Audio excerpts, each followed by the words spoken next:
있어졌다. 네, 시청자 여러분 안녕하십니까? 교과서의 친일파들 시간입니다. 자, 오늘은 아주 정말 유익하고 정말 즐겁고 또 반드시 우리가 해야 되는 이야기를 하기 위해서 이렇게 또 세 분과 함께 합니다. 자, 정철승 변호사님, 우리 항상 함께하는 우리 광복회 고문 변호사님이시죠? 네, 인사해 주시죠. 네, 안녕하세요. 반갑습니다. 네. 그리고 되게 우리 방송에서는 이제 서울의 소리는 이제 뭐 몇 번 나오셔가지고 출연도 하고 그러셨는데 이 방송에는 또 처음이에요. 친일파 방송에는 우리 고상만 국장님 나오셨네요. 안녕하세요. 예, 반갑습니다. 이렇게 좋은 방송에 초대를 해주셔서 기쁜 마음으로 제가 달려왔습니다.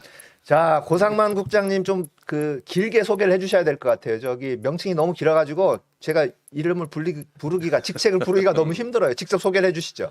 오늘은 제가 아마 저를 아시는 분들은 제가 인권운동하는 사람이 왜 친일 문제를 하는 방송에 나왔나 하고 의아하실 수 있을 것 같아요.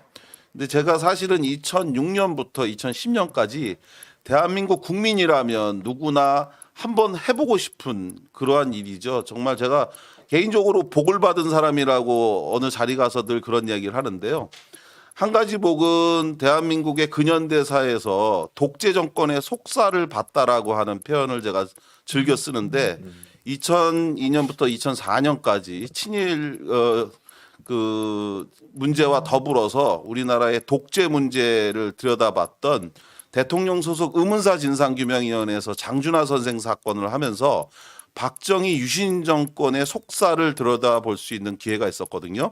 그리고 이어서 2006년부터 10년까지는 제가 대통령 소속 친일 반민족 행위자 재산조사위원회, 쉽게 얘기해서 이완용이라고 하는 친일파, 친일 반민족 행위자 다들 아시잖아요. 바로 그런 이완용의 친일 재산을 국가 기속하는 일에 조사관으로 일을 했습니다. 그래서 오늘은 그 조사관으로 만 4년 동안 일했던 경험을 오늘 방송에서 제가 꼭 드리고 싶은 말씀이 있어서 청해서 이 방송에 오늘 나오게 됐습니다. 그래서 많은 이야기들을 할 수 있도록 자리를 주셔서 정말 감사하게 생각합니다. 아유, 별 말씀을요. 사실은 제가 더 감사하고요. 사실 이 방송을 제가 많이 고민을 하고 이 방송 어떻게 할까라고 생각을 했는데 우리 고상만 국장님께서 먼저 또 전화를 해주셨어요. 이런 방송을 좀 했으면 좋겠다. 저는 뭐 너무 좋죠. 너무 좋고 고맙고 진실은 진실대로 알려져야 됩니다. 그게 아니고 우리 물론 제 속마음은 그랬지만 어떻게 제가 뻔뻔하게 그렇게까지 막 제 방송을 제가 샀겠습니까? 그게 아니라 우리 존경하는 정철승 변호사께서 갑자기 밤 10시가 다 된 시각에 한 달 전쯤 토요일 날 밤에 전화를 해서 갑자기 명령조로 어이 고국장 이득신 작가가 전화 드릴 거니까 출연 요청 오면 무조건 나와. 알았어? 끊어. 그리고 끊어버리셨어요. 그래서 제가 이득신 작가께 전화를 드린 건 사실인데 이제나 저제나 기다리고 있는데 전화가 안 와. 나오라고. 아니요, 제가 그래서 전화한 겁니다. 제가. 전화할 타이밍을 사실은 놓쳤어요. 전화를 해야 되는데 계속해서 이제 방송 일정이나 이런 것들 때문에 전화해야 되겠다라고 하면서 놓쳤어요. 근데 이제 마침 전화가 와가지고 저는 너무 좋았죠. 이런 또 비화가 있어요. 처음부터 숨겨진 비화가 막 나옵니다. 자, 우리 고상만 국장님 책을 좀 잠깐 소개를 해드리고 싶어요. 제가 고상만 국장님 이 방송에서는 원래 광고를 안 하는데 우리 국장님 책은 꼭 소개를 해드리고 싶어서 너무 재밌게 읽은 책들이 몇 권 있어요. 사실은 제가 그 조건으로 오늘 출연한 거죠. 책 얘기 꼭 해야 됩니다. 네. 저기 제가 읽은 책 이 세 권 중에서 일단 두 권은 읽었어요. 자료를 좀 보여주세요. 예. 두 권은 읽었는데 저는 2년하고 수사반장은 좀 읽은 것 같고요.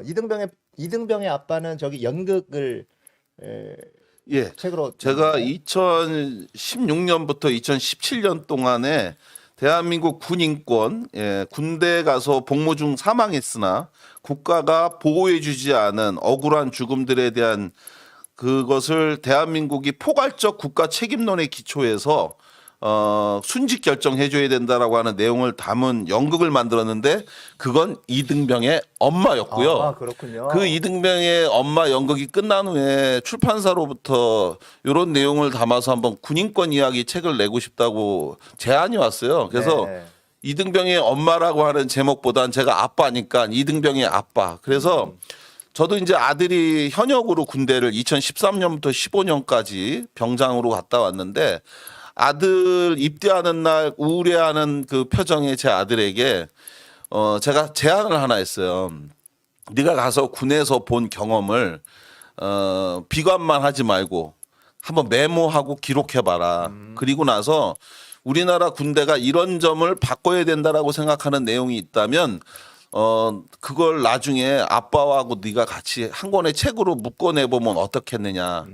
그래서 일부는 책의 1부, 2부로 나눠져 있는데 일부는 아들이 입대한 날 처음 그 우리가 흔히 많이 하잖아요. 우리 작가님도 군에 입대했을 때 제일 먼저 들어가서 제일 먼저 뭐부터 했는지 기억나세요? 제일 먼저 네. 일단 뭐 옷을 네. 포장을 해서 그쵸. 집으로 보낼 옷 네. 이거를 이제 포장을 그쵸. 했던 기억이 나고 예. 그 다음에 뭐 이제 소지품 받고 그 다음에 이제 네. 부모님께 편지 쓰는 거 아마 그쵸. 그 역할을 했던 바로 기억이 이제 이 책에서도 제 아들이 옷을 받은 거, 옷을 벗었으니까 네, 네. 옷을 벗어서 이제 집에 보내주니까 그리고 옷을 입는 거, 그래서 옷 받는 거서부터 시작해서 밥 먹는 거 뭐 하는데 제가 그 이야기 중에 가장 인상적이고 기억에 남았던 게 그거였어요. 아들이 군대에서 갔다 오더니 아빠 정말 우리나라 좀 문제가 있어요라고 얘기하는 거예요. 우리 또 정 변호사님께서 또 남부럽지 않은 군복무를 하신 분이라서 눈빛을 반짝반짝하면서 지금 들으시는데 또 아드님도 이제 얼마 안 있으면 이제 또 군대 가야 되잖아요. 우리 정 변호사님도. 내년에 입대하죠. 네. 와, 급해서 그렇게 컸습니까? 아, 그럼요. 제가 진짜 5년 전에 봤을 때 파릇파릇한 그때 중3인가 아마 그랬던 것 같은데. 그 5년 전도 우리 고국장보다는 한 뼘 이상 컸죠, 키가. 키야 뭐 키로 말할 것 같으면 말 말은 없고 그러니까 완전히 그냥 엄청 근데 그 아들이 아빠 우리나라 전쟁 나면 큰일 났다고 그래서 왜 그러냐니까 자기 이 아들이 이제 군 복무 시절에 병기계를 담당하는 그걸 했어요. 그래가지고 총기 보관하는 그 무기고를 담당하는 그걸 했는데 그래서 총에 대해서 이 친구가 굉장히 관심이 많았었는데 근데 만약에 6.25 그러니까 전쟁이 만약에 나면 우리가 6.25 전쟁 때처럼 총 없이 저 꽹가리하고 이 징을 들고 나가야 되는 상황이다. 왜냐하면 총기가 부족해서 예 일시적으로 신병이 들어오면 총을 주지 못하고 제대하는 사람 하루 이틀 정도 기다렸다가 그 총을 줘야 되는 상황이라는 거예요. 예, 그래서 총기도 부족하고 그리고 이런 상황이기 때문에 예비군을 소집하면 현역도 못 주는데 예비군을 어떻게 총을 주냐. 그래가지고 중공군처럼 6.25 때처럼 징하고 꽹가리를 들고 나가서 싸워야 됐다. 막 앞에 이런 가던 얘기다. 사람들이 이제 총 맞아서 쓰러지면 그 총 그쵸. 들고 뒤에서 또 가고. 그게 인해전술 때 중공군이 했던 방식 중에 근데 하여간 이런 이야기들 생생한 그 이등병의 경험서부터 예, 일병, 상병, 병장까지의 제대하는 날까지의 과정의 에피소드 한 18개 정도를 담았고 이거 그죠. 국방부 1급 기밀인 것 같은데 이렇게 누설해도 되는 그런데 거예요? 이 책이 나온 다음에 당시 송영무 국방부 장관님한테 제가 이 책을 선물로 드린 적이 있어요. 장관님 이등병의 시각으로 쓴 이야기 그리고 그런 아들을 군에 보낸 이 군인권 운동하는 아버지의 이야기를 담은 책인데 이 내용 한번 읽어보시고 한번 좀 보시라고 그랬더니 나중에 알았어요. 전 정말로 나중에 그 장관께서 이 책을 갖다가 구매해서 자기 친필 서신과 함께 우리나라 군장성들에게 다 이걸 드렸다는 거예요. 와 그렇군요. 그러면서 그 내용을 저도 몰랐는데 나중에 누가 보내준 내용을 보니까 거기에 이렇게 써 있는 거예요. 우리는 처음부터 장교로 군복무를 시작했고 그래서 이등병의 심정을 이해는 했지 그 실상을 알지 못했다. 근데 이 책에 진짜 이등병이 왜 눈이 오면 우리 정 변호사님도 저기 군복무 시절에 눈 오면 밤새도록 눈 치웠죠. 진짜 그 눈 반 흙 반 쓸어가지고 하고 눈은 계속 내리는데. 눈은 계속 내리니까. 그러니까 저희 아들도 군복무 하면서 얘기하는 것 중에 하나가 이 눈 얘기가 있는데 눈이 쓸어도 밤새도록 내리면 또 쓸고 또 쓸고 또 쓸고 그래가지고 지쳐 나가 떨어질 때쯤 되니까 제설 차량을 갖고 오더래요. 그래서 자기네들은 처음부터 제설 차량이 있었으면 그냥 그걸 쓰지. 왜 우리들한테 저거를 처음부터 맡겨서 밤새도록 잠도 못 자고 저걸 시키나고 의아했는데 나중에 알고 보니까 그 차량을 쓰려면 이 간부들이 써야 될 서식이 너무 많더라는 거예요. 아, 예, 이거를 쓸 수밖에 없는 이유 사유를 쓰고 첨부문서에 뭐에 뭐 행정 서류가 너무 많다는 거예요. 이 책이 나온 다음에 오비 일학인지 뭔지 예, 모르겠지만 바뀌었습니다. 그렇군요. 지금은 제설 차량을 쓰지 않은 사유를 쓰라고 하는 걸로 바뀌었어요. 아, 그래서 기본적으로 제설 차량도 더 많이 늘고 더 많이 구비해주고 그래가지고 지금은 그야말로 본연의 전투 업무. 군인은 의무복무 군인은 전투하러 갔으니까 전투 위에 본연의 임무가 아닌 제설이라든지 풀깎기라든지 무슨 뭐 테니스병이라든지 이런 거 다 없앴습니다. 그래서 하여간 그런 부분들에 대한 에피소드와 사연들을 담아서 군복무 시절 이야기 그리고 또 하나 마지막으로 말씀드리면 부대 개방 행사 있잖아요. 입소한 날 부대 개방 행사 때 같은 공간이었지만 아들과 아버지가 같은 공간에 있었지만 다른 시선으로 본 그날의 그 상황을 각기 썼어요. 그래서 저도 놀랐어요. 저도 그날 가갖고 부대 개방 행사 날 갔더니 부모들한테 적어도 애국자로 예우해 줄 줄 알았어요. 저는. 국가에 내 아들을 갖다 바친 거 아닙니까? 그러니까 가면 빵빠레도 불어주고 뭐도 하고 막 이럴 줄 알고 나름대로 기대하고 딱 갔더니 도착하자마자 빵빠레나 뭐는 없더라고요. 그러니까 뭐 그건 없나 보다 했는데 도착하니까 마이크 소리가 들리더라고요. 뭐라고 들려오냐면 부모님들은 자녀들을 만나기 전에 먼저 구령대로 좀 오라는 거예요. 그래가지고 왜 그러지 하고 가봤더니 거기에 이런 종이 한 장을 보여주는 거예요. 그랬더니 거기다 뭘 쓰래요. 그래서 이게 뭐냐고 해서 보니까 각서 뭐뭐뭐뭐뭐에 대한 위반을 할 시 저는 형법 또 국가보안법 위반 등으로 처벌받을 것을 각서합니다 해갖고 그래가지고서 뭘 쓰라고 하면서 준 거예요. 제가 그걸 보고 그러니까 이제 군사 시설 그 그쵸. 내부로 들어가니까 뭐 여기는 찍으면 안 되고 저기는 찍으면 들어가면 되고. 안 되고 뭐 어쩌고 저쩌고 또 무슨 뭐는 발설하면 안 되고 뭐 어쩌고 그래서 그걸 딱 본 순간 제가 너무 화가 나서 저는 저보고 이거 쓰라고 한다면 저는 이 자리에서 바로 그냥 집으로 돌아가겠다고. 아니 아들을 만나러 왔는데 적어도 애국자 부모로 아버지로 예우해 주지는 못할 망정 나도 잘못하면 처벌받을 수 있다는 것을 쓰고 그렇고 해서 아들을 만난 본들 아들이 나에게 무슨 말을 할 것이며 내가 아들에게 무슨 말을 해줄 수 있겠냐. 그래서 난 가겠다라고 얘기를 했죠. 그런 에피소드 등을 담았는데 뭐 그다음은 그래서 어떻게 됐냐고 또 궁금해하시는 오늘 분들이 또 찔파 있으니까. 방송인데. 제가 미리 우리 그 진행자께 말씀을 못 드렸는데 고상만 국장님은요. 네. 우리나라 현대사의 그 산 증인이기 때문에 네. 본인 얘기를 시키면 그냥 끝이 어떤 없어요. 분야든지 한도 끝도 없이 나와요. 예, 그래서 네. 고상만 국장님의 그 저런 뭐 본인 소개, 책 소개 이런 거는 절대 본인 스스로 시키면 안 됩니다. 네, 알겠습니다. 참고로 그 책 좀 줘보시겠어요? 네. 네. 자, 최근에 나온 책을 다시 한번 좀 소개를 해드릴게요. 아이고 감사합니다. 자, 요번에 이제 책을 하나를 펴냈어요. 네. 자, 이 책이 좀 잡히시나요? 네, 너의 바다가 돼요. 네, 너의 바다가 돼요. 예. 네. 이게 몇 월 달에 나왔죠? 정확히 한 달 전에 나왔습니다. 한달 전에? 10월 12일. 이게 지금 뭐 크루 출판사에서 나온 건데요.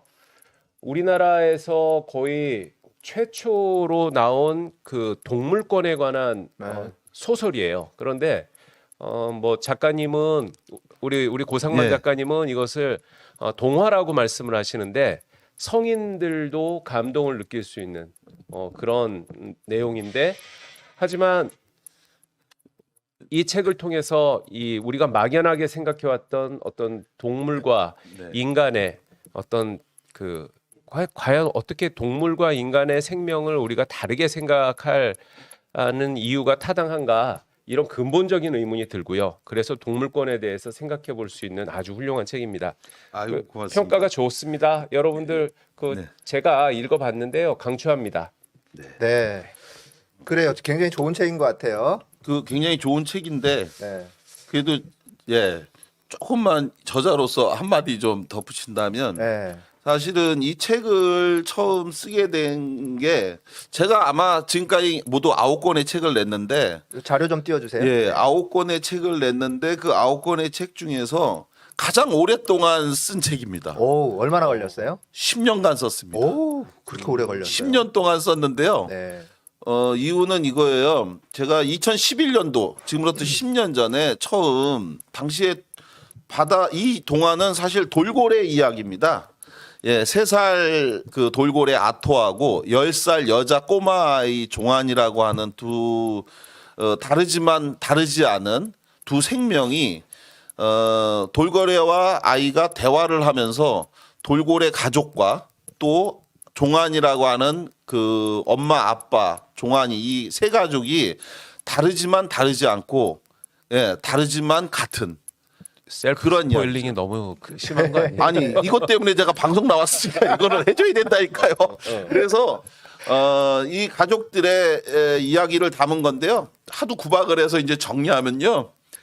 이 이야기는 사실 굉장히 어렵고 힘든 시기잖아요. 그래서 동물의 이야기지만 가장 더 큰 이야기는 가족애와 관련한 겁니다. 그래서 가족들에 대해서 요즘 이제 날씨도 춥고 코로나로 마음도 힘들고 어려운데 그런 분들에게 위안을 드리고자 쓴 책입니다. 그래서 읽으시면 따뜻한 마음의 위로가 되실 거다. 이것으로서 저의 한곡한 책 소개를 마치도록 하고 본격적으로 이야기 시작하시죠. 네, 그래요. 고맙습니다. 네, 예. 고맙습니다. 자, 언제 얘기를 시작하나 아주 고민을 많이 했어요, 제가. 자, 네. 60년 만에 간제 우리가 친일재산 환수.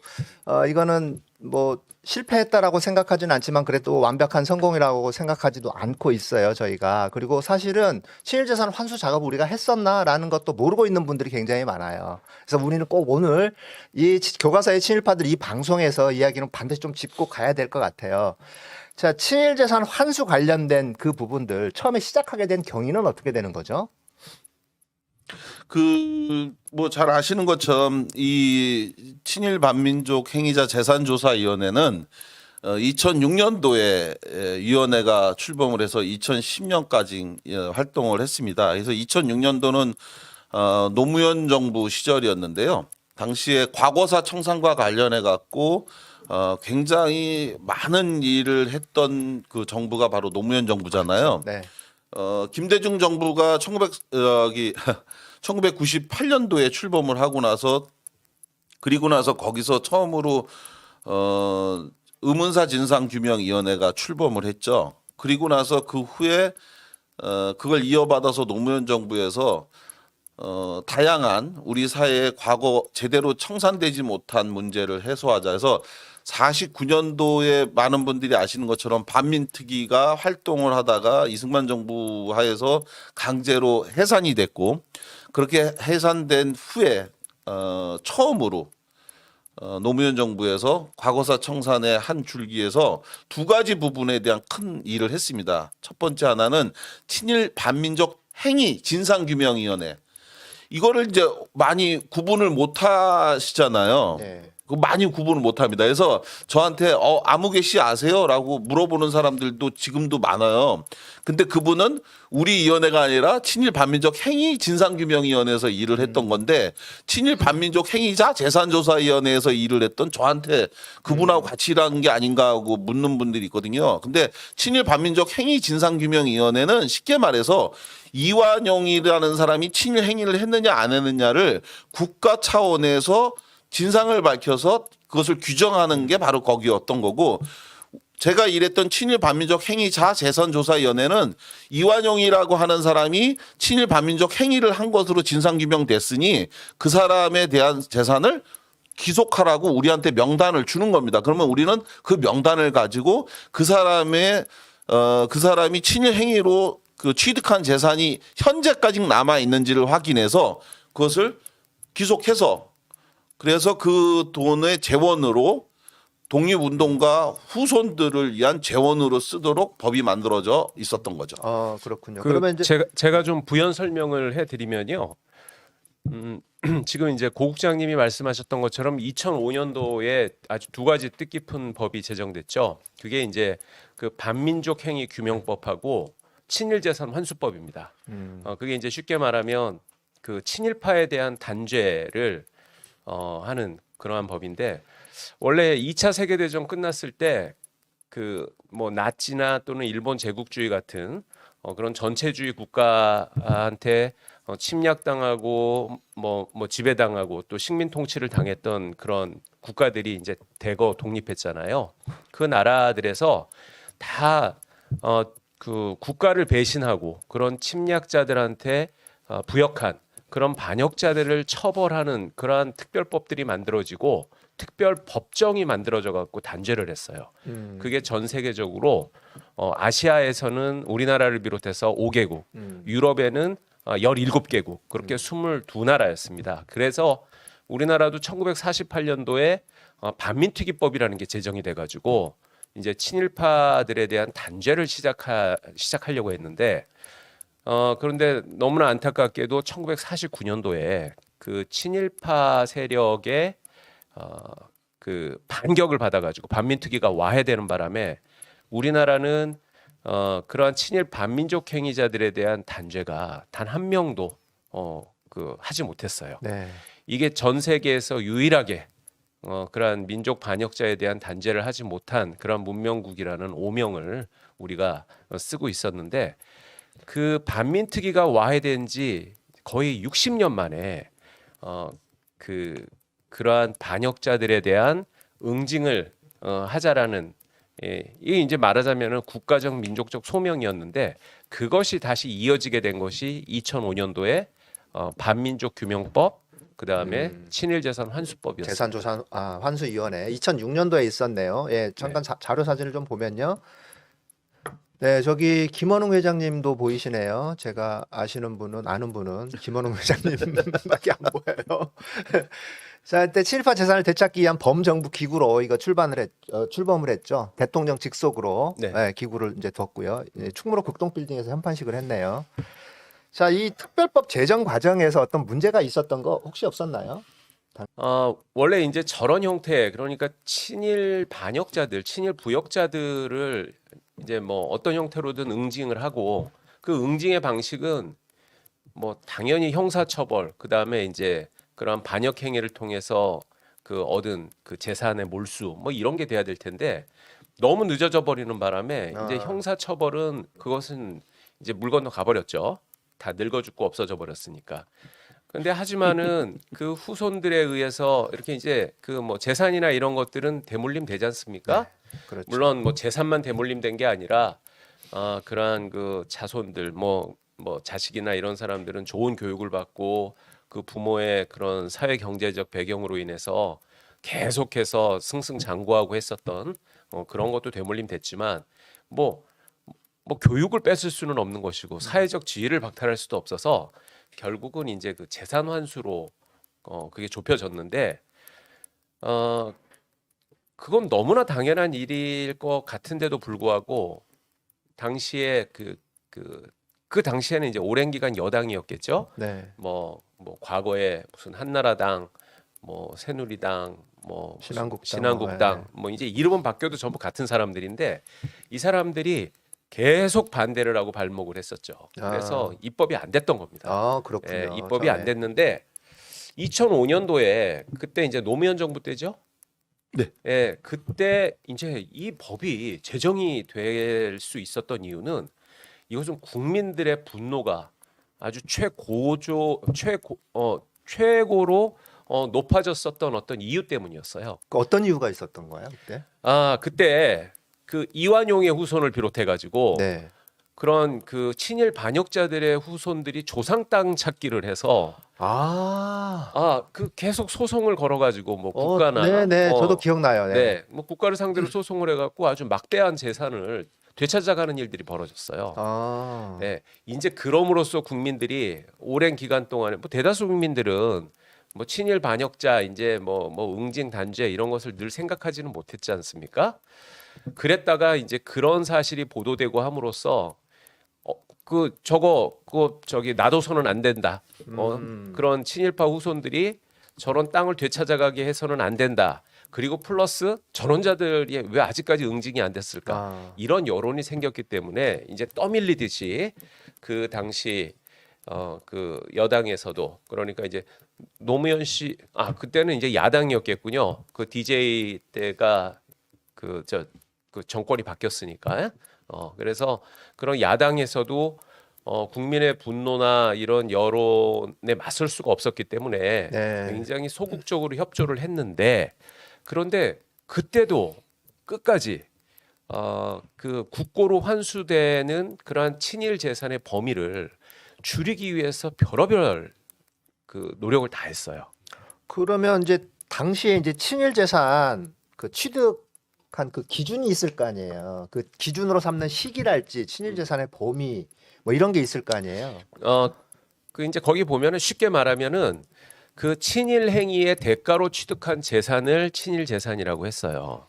그런데 한번 생각을 해보면 이게 얼마나 말이 안 되는 소리냐면 그러한 그 일제 강점기 때 친일파들이 뭐 친일 행위 하나 하면은 조선 총독부가 뭐 얼마 돈 주고 또 친일 행위 두 번 하면 또 얼마 돈 주고 이러지 않았을 거잖아요. 그렇죠, 그렇죠. 네, 그러니까 이런 친일 행위로 인해서 취득한 그러한 재산은 친일 재산이고 그게 아닌 방식으로 취득한 재산은 친일 재산이 아니고 이렇게 나눈다는 자체가 상식에 반하는 거고 또 나누기도 어려워요. 네. 그러다 보니까 그 이제 그 한일합방 때 보면은 이제 뭐 을사늑약이 체결되고 그러지 않습니까? 그때 그 일제로부터 그 자기를 받은 자들이 약 한 80명 정도 됩니다. 네, 네. 그 자들이 자기를 받으면서 은사금을 일본 정부로부터 받거든요.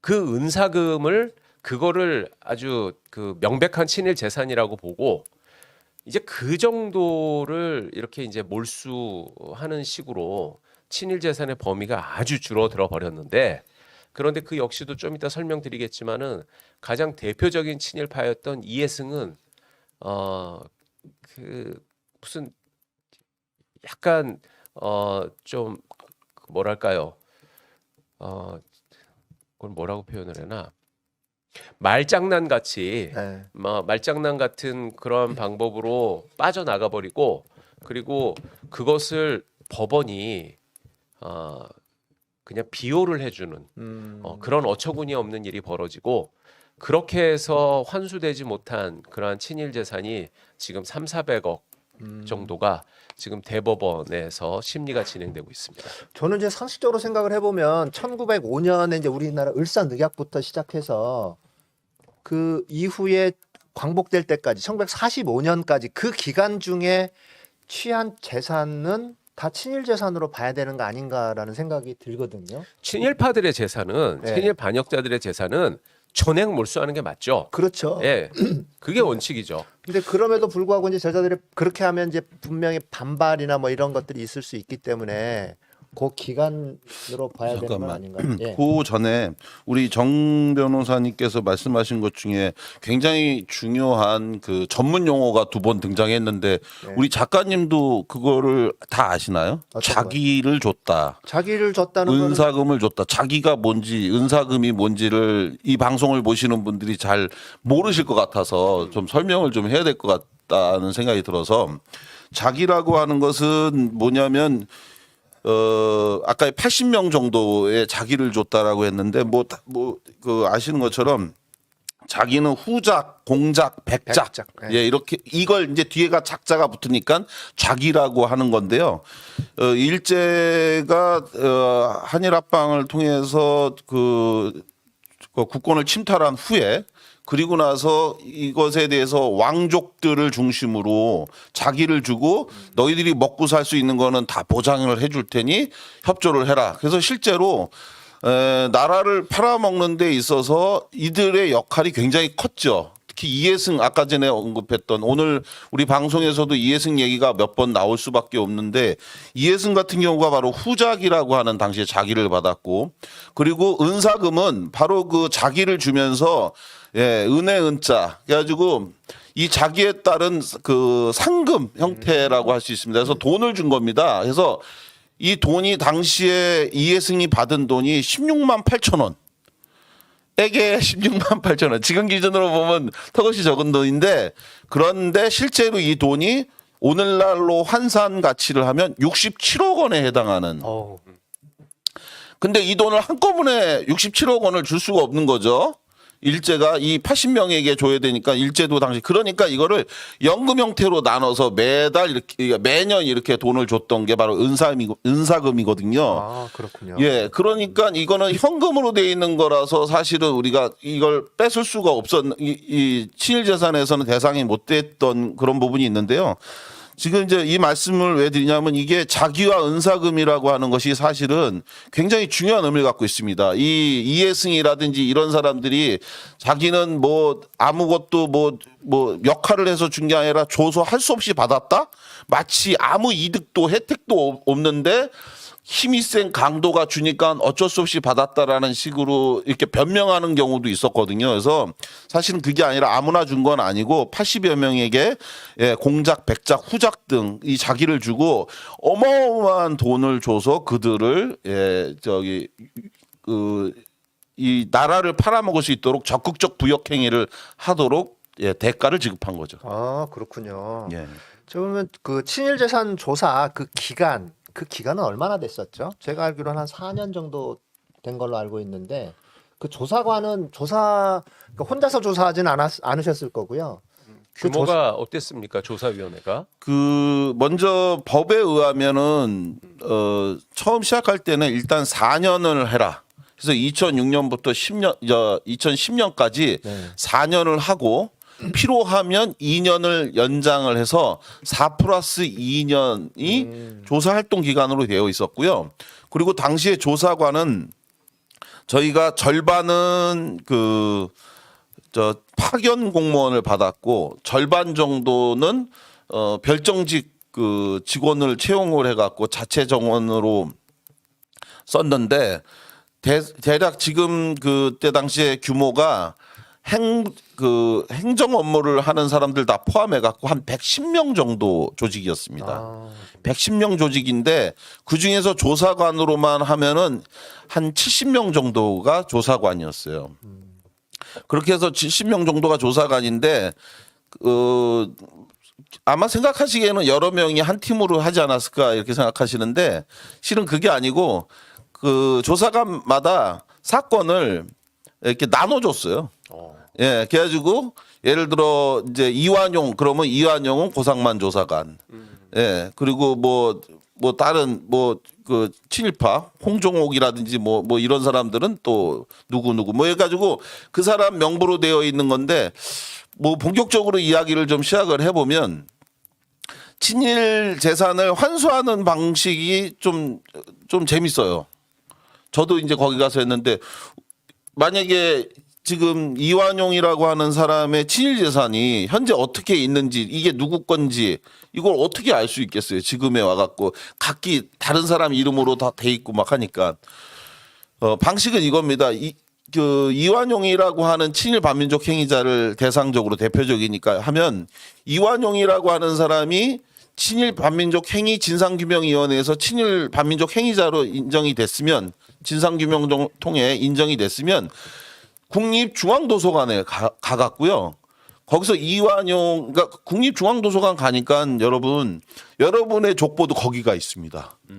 예, 우리 여기 있는 분들 다 관련 족보는 국립중앙도서관에 다 보관이 돼 있더라고요. 그래요. 예, 그래서 거기서 이완용의 그 국립중앙도서관에 가갖고 거기 족보를 찾아서 이완용이라고 하는 사람의 밑으로 후손들의 가계도를 전부 다 파악을 해서 거기에 나와 있는 그 사람의 생년월일이라든지 주민등록번호라든지 이런 게 써 있어요. 그러면 그걸 가지고 저희가 행정안전부에다가 그걸 보냈어요. 행정안전부로 보내서 그 사람의 그 주민등록번호하고 뭐하고 이걸 확인을 하면 그러면 그렇게 확인된 내용을 가지고 국토부에다가 보내서 그 사람 명의로 되어 있는 소유 재산 목록을 저희가 다 받은 겁니다. 그 방대한 양이. 그죠. 그래서 그렇게 해서 받은 그 국토부를 통해서 등기부 등본하고 이걸 받으면 그걸 가지고 동네 그 저기 뭐 지자체에다가 토지 대장과 그리고 대법원 등기소에 가서 등기부 등본을 다 떼갖고 그것이 처음에 언제 사정받았는지, 여기서 사정이라고 하는 말이 뭐냐면 토지 대장에 일제시대 때 우리나라에서 처음으로 토지 대장을 만들었더라고요. 그전에는 개별적으로 땅 문서를 자기네 집에 안방 장롱에다가 이렇게 넣어뒀는데 그것을 일제가 처음으로 그 토지에 대해서 전부 다 정리하는, 등기부 등본하고 이걸 정리하는 걸 일제시대 때 한 거 아닙니까? 그리고 그걸 통해서 동양척식 주식회사가 신고되지 않은 땅은 다 동척재산으로 만들어서 사실상 수탈의 방법으로 그거를 처음 한 건데, 그때 처음으로 이 땅이 누구 거였다라는 것을 써놓은 것을 사정이라고 얘기하는데, 그 사정받은 최초의 소유자가 바로 이완용으로 되어 있는 사람이 현재 우리가 2006년도, 7년도, 8년도, 9년도, 10년도에까지 제3자에게 넘어가지 않고 이완용의 후손에게 그대로 상속 절차를 거쳐 현재까지도 이완용의 후손에게 재산으로 남아 있는 것만 국가 기속한 것이 저희가 했던 업무입니다. 그러니까 이제 고 국장님이 좀 그 복잡하게 설명을 하셨는데 네. 그냥 쉽게 말하면 예. 아래서부터 찾아 올라갔다라는 얘기고, 그렇죠. 그 후손들이 가지고 있는 부동산들 중에서 그렇죠. 가령 이제 이완용까지 이렇게 쭉 그 한 번도 바뀌지 않고 그냥 이완용서부터 후손들로만 쭉 내려온 재산이 있다. 그러면은 그거는 그것만. 이제 친일 재산으로 일단은 의심을 하고 거기에 대해서 좀 더 구체적인 그런 조사를 더 했겠죠. 이완용은 그 재산을 어떻게 취득했는지를 아마 그때 봤겠죠. 그냥 사정자가 이완용이라고 써 있으면 그것이 최초 소유자니까 그 추정력이라고 얘기하더라고요. 예, 그 사람이 그 친일 행위를 통해서 이것을 그 이완용이 취득했을 거다라고 하는 추정력. 왜냐하면 그 시절에 그 사람 관련자는 이미 다 사망을 했기 때문에 다른 내용은 들여다보거나 다른 자료도 없고 뭐 이러니까 그렇게 이제 했죠. 그렇게 해가지고 네. 그렇게 해서 이제 확인된 부동산들에 대해서는, 토지들에 대해서는 전부 다 이제 친일 재산 환수 처분을 내렸거든요. 그러면 거의 100% 후손들은 다 그 처분이 위법 부당하다고 행정소송을 제기했어요. 네. 취소해 달라고. 그런데 그게 99% 전부 다 그 친일파 후손들이 졌습니다. 그런데 거의 유일하게 친일파 후손이 승소한 재판이 있는데 그게 이제 좀 전에 계속 얘기했었던 이해승의 후손이에요. 아, 예, 이해승의 손자인 이우영이라는 사람이 있는데 네. 그 사람 뭐 대단한 자산가죠. 지금 저기 그 서대문인가요? 거기에 있는 그랜드 힐튼 호텔의 회장이었고 대단한 자산가고, 그런데 이해승이라는 자가 어떤 자인지를 조금 알아야 되는데 그 사람은 쉽게 말하면 조선 황실의 장손 같은 사람이었어요. 왕족이었죠, 왕족. 그러니까 왕족 중에서 제일 상서열자인 거죠. 아, 그렇군요. 예, 장손인데 그러면 이제 순종이 서거한 이후에는 그 사람이 왕이 될 수도 있었겠네요. 그건 잘 그러니까 모르겠어요. 순위 아무튼 예. 뭐 순위가 뭐 우선 순위는 아니었지만 어쨌든 근데 그 사람이 이제 말하자면 좀 그 입양을 하고 해가지고 이렇게 서열이 높아지고 아, 해서 아. 그렇게 됐는데, 여하튼 굉장히 어린 나이 때부터 아주 고관을 맡아요. 그래서 이 을사늑약이 체결될 당시에 그 이해승의 나이는 불과 20살이었습니다. 20살이었는데 후작 자귀를 받거든요. 그 일제로부터요. 일제로부터. 그 후작은 그 5단계의 귀족 자귀 중에서 가장 높은 자귀고, 후작 자귀를 받은 그 친일 반역자들은 3명밖에 안 돼요. 1905년 을사늑약이라고 하면 우리나라가 이제 외교권이 박탈된 해였잖아요. 네.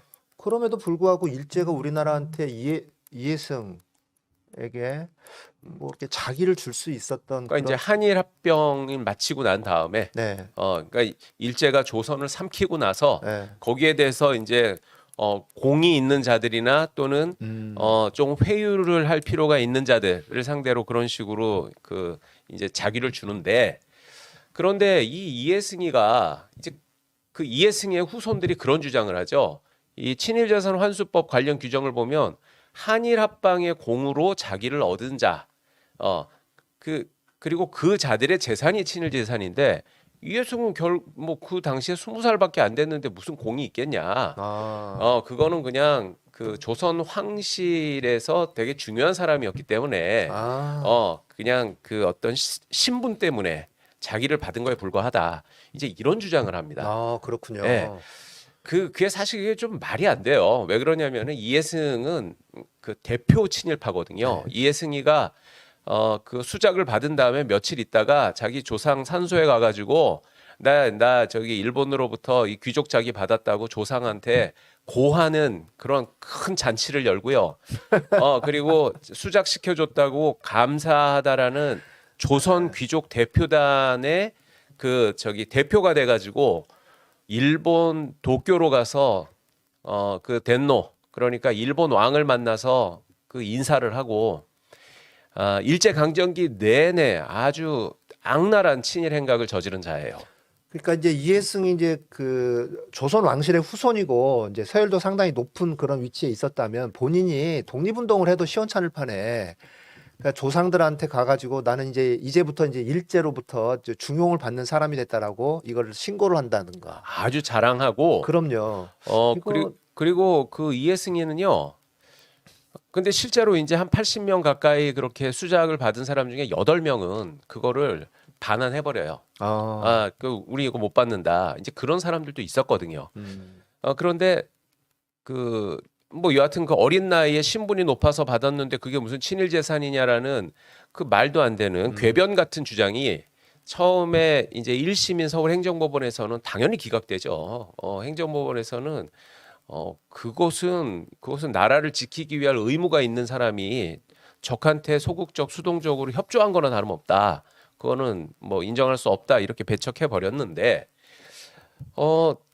이제 문제가 지금도 알 수 없는 그러한 문제가 서울고등법원에서 벌어집니다. 어떤 일이 있었던 거죠? 그 서울행정법원에서 이제 이해승 후손이 패소를 한 게 2008년도의 일인데 2009년도에 서울고등법원에서 항소심에서 갑자기 서울행정법원이 그 판결이 그게 부당하다 하면서 그 이해승 후손의 손을 들어줘요. 이우영의 손을.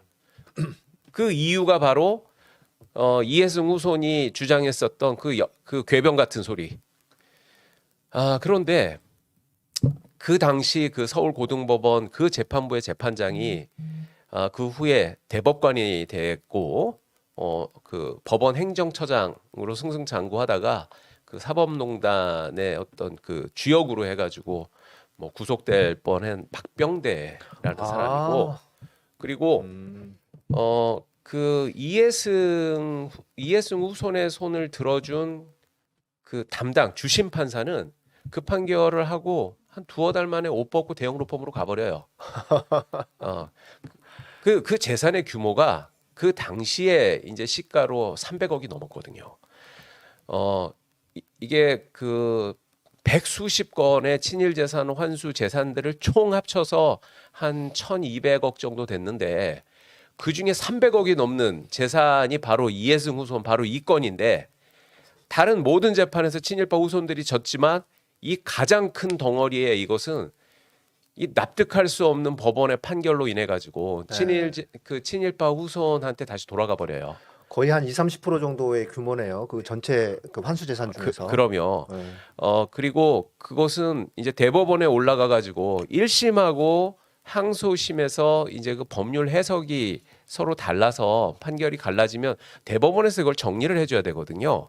그런데 어처구니 없게도 대법원에서는 심리 불속행위라는 형식적 그 판단으로 서울고등법원 판결을 확정시켜 버립니다. 그게 2010년도 일이거든요. 이런 법원의 그러니까 서울고등법원서부터의 판결은 대단히 석연치 않은 판결인 거죠. 예. 그래서 2011년도 2월 달에 국회에서 이 친일재산 환수법 관련 규정 그러니까 한일 합방의 공으로 뭐 어쩌고 저쩌고 하는 규정을 그거를 그냥 개정해 버려요. 그게 아마 한 2개월인가 3개월이라는 진짜 기록적으로 빠른 기간 동안에 그 법률 개정이 이루어져 버리거든요. 그런데 뭐 조금 이따 다시 말씀드리겠지만은 그 친일재산 환수법의 그 개정 과정에서도 누군가가 장난질을 쳐가지고 그 이해승 후손이 승소하고 했었던 것을 이거를 바로잡기 위해서 법을 개정을 한 건데 오히려 그 개정된 법률안은 이해승 후손의 그 재산을 그냥 더 확실하게 지켜주는 걸로. 지켜주는 법으로 바뀌어 버려요. 그 중간에 어떤 자들이 무슨 농간을 저질러서 그렇게 됐는지 뭐 저는 개인적으로는 짐작은 하지만 뭐 여하튼 그런 농간들이 법원과 국회에서 벌어졌다라는 어떤 그 심증이랄까 의심이 상당히 큽니다. 이게 대한민국 현실이에요. 아, 그렇군요. 오늘 정말 제가 모르고 있었던 일들을 너무 많이 알게 되네요. 지금 말씀하신 부분과 관련해서 좀 덧붙여 갖고 네. 이제 말씀하신 것처럼 사실은 저도 우리 그 당시에 친일 반민족 행위자 재산조사위원회에서 조사관으로 일하던 사람들에게 있어서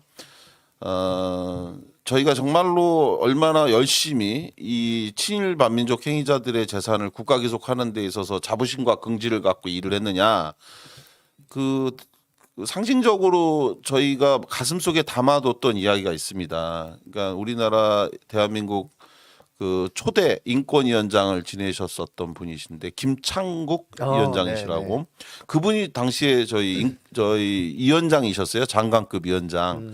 그 김창국 위원장이 지금은 그 돌아가셨는데 그분이 2006년도 9월에 저희한테 임명장을 주면서 조사관들에게 당부하신 말씀이 있었습니다. 그 말씀이 당시에 2006년도에 30대 중반이었던 제 가슴을 참 이렇게 뛰게 만드는 그런 말씀이셨어요. 저 자료 사진에 그 왼쪽에 나오신 분인 것 같아요. 예, 맞습니다. 김창국 위원장님. 예, 예. 네. 김창국 위원장님은 그 대한 변호사협회 협회장도 하시고 그렇군요. 예, 아주 존경받는 그 인권 변호사 출신이시죠. 네, 그래요. 아주 뭐 꼬장꼬장 꼬장. 저분을 아시는 분은 다들 요 단어 꼬장꼬장이라는 단어를 안 쓸 수가 없는데 하여간 정직하고 정말 바르고 강직한 분이신데 저분이 무슨 말씀을 저희한테 하셨냐면 여러분들은 정말 복 받은 사람들입니다. 대한민국에서 이 친일 문제에 대해서 얼마나 많은 사람들이 관심을 갖고 있고 또 한번 일해보고 싶다는 욕심을 갖지 않은 사람이 정상적인 사람이라면 그런 마음이 당연히 있지 않습니까? 그런데 우리가 거기서 선택받은 사람들입니다.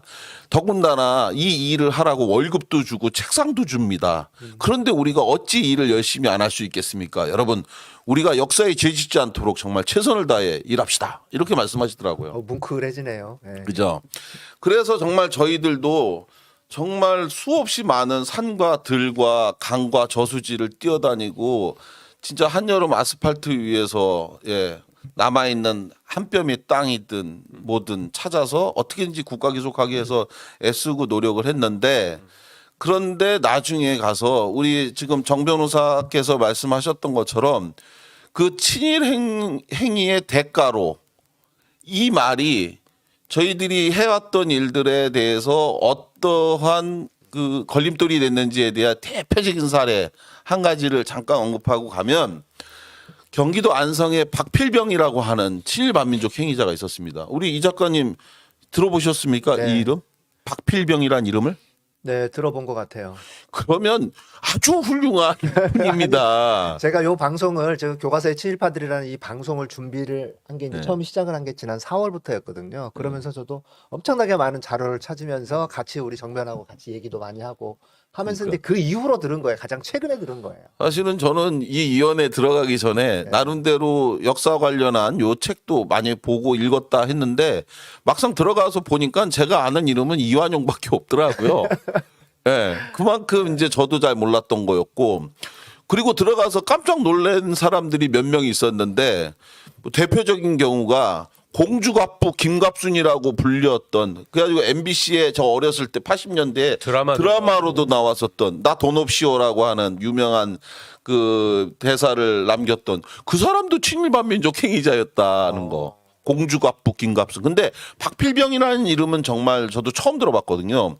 근데 누구 말 맞다나 이 사람 땅을 밟지 않고서는 경기도 안성을 다닐 수가 없다라고 하는 그 말처럼 무려 사실은요 친일 반민족 행위자들이 지금 저희가 60년 만에 다시 이 일을 했을 때는 좋은 땅은 하나도 남은 게 없다라고 보면 맞아요. 당연하죠. 예. 이미 산업화 상황에서 명동에 있는 땅이 남아 있겠어요? 다 개발됐고 수용됐고, 예. 이렇게 돼서 사실은 저희가 땅 이렇게 당시 60년 지나서 이제 막 기속을 하니까 우습게 말로 그런 얘기가 있었어요. 맑은 날은 드러났다가 비 오면 사라지는 땅.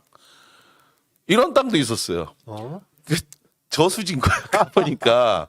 그리고 하천에 가서 여기가 맞다고 하는데 가서 보니까 그 모래가 쌓여갖고 생긴 모래톱 네. 또는 제방에 벽면이 있는 땅도 있고 그런 류의 땅들이 있는데 그런 땅을 저희가 4년 동안 환수한 땅의 넓이가 어느 정도 되냐. 예, 4년 동안 오늘이 친일 재산 환수했으니까 먼저 성과가 어느 정도 된지 말씀드리면 저희가 환수한 땅은 약 1114제곱미터입니다. 1114만 제곱미터. 1114만 제곱미터.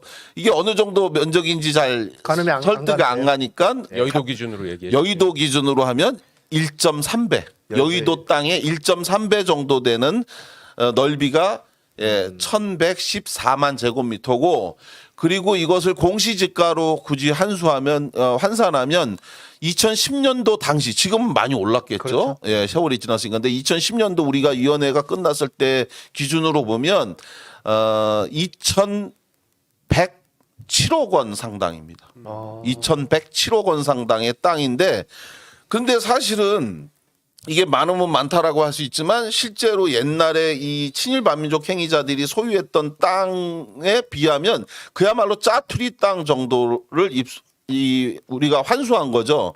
이 중에서 방금 말씀하셨던 이해승의 땅이 가치로는 굉장히 컸었어요.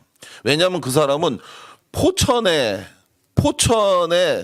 아주 큰 골프장도 갖고 있었고 그 물려받은 거 그리고 아까 말씀하셨던 스위스 그랜드 호텔을 비롯해서 그 주변에 그 서대문구 홍은동이었을 거예요 아마 그 홍은동 땅 주변에 굉장히 땅이 많았고 스위스 그랜드 호텔도 그렇게 물려받은 땅 중에 일부에다가 호텔을 지었던 거였기 때문에 한산 가치로서는 굉장히 크니까 그 액수가 컸던 건데 박필병이라고 하는 친일 반민족 행위자는 필지별로는 제일 압도적이었어요.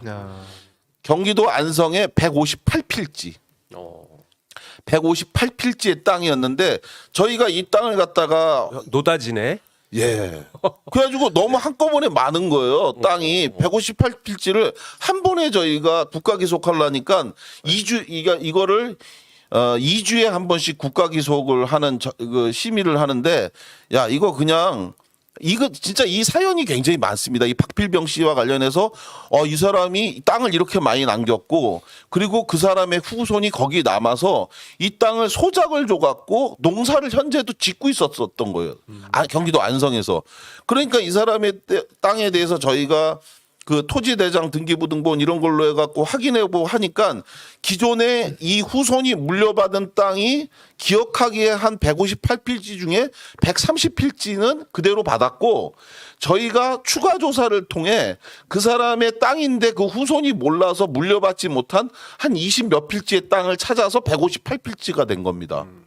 한 필지가 규모가 어떻게 되는 거죠? 필지는 규모하고는 상관없고 그냥 한 건이라고 보시면 됩니다. 그래요? 예. 그러니까 158건의 땅의 각기 사이즈는 제각각이죠. 뭐 그러니까 이제 조그만 지번이 땅도 있고. 부여되는 단위. 그렇죠. 쉽게 얘기하면 한 그거죠. 필지가 되게 면적이 클 수도 있고 작을 수도 있고. 그러겠네요. 예, 예.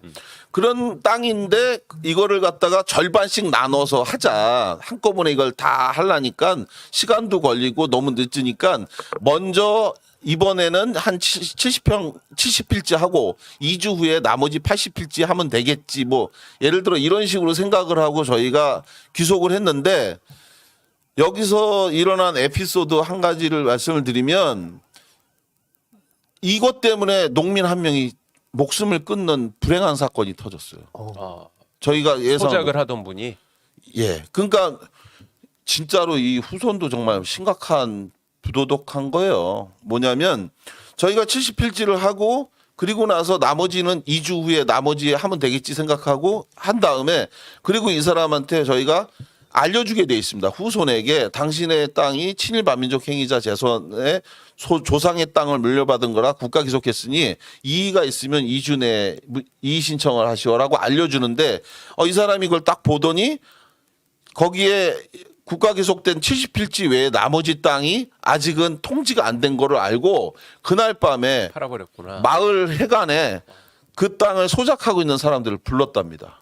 그리고 나서 나중에 저희들도 알게 된 건데 자기네가 급하게 미국으로 이민을 가게 됐다.